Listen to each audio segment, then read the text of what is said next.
whiteness in America, what we start to see is all of this has been boiled into this idea of American exceptionalism. And so all of these white people basically have been brainwashed into thinking that they did it by themselves. They raised themselves up. They didn't use government programs, even though they did. They didn't use free labor, even though they did. Right? So they had access to all of this stuff. If you haven't read Heather McGhee's The Sum of Us, she is, oh my God, I would love to get her involved. She's so damn important and busy.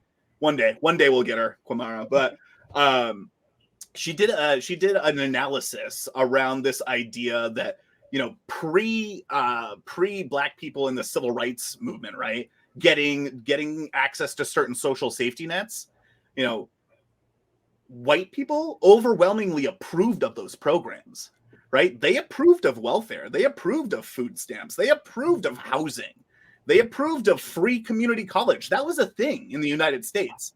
Like, we had free community college, and then they decided to take it away, right?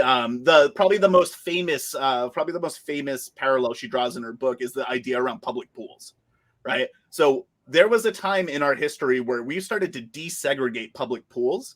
And what did white people do? They closed down the public pools, opened up private pools, and then wouldn't allow people of color in there. And what did that lead to? That led to this idea that Black people couldn't swim, right? This led to all this other stuff. So it's just that it's a lie, right? We always talk about the big lie now with the electoralism.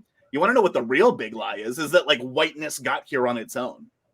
You said a word, Josh. That is the biggest lie, that whiteness got here on its own.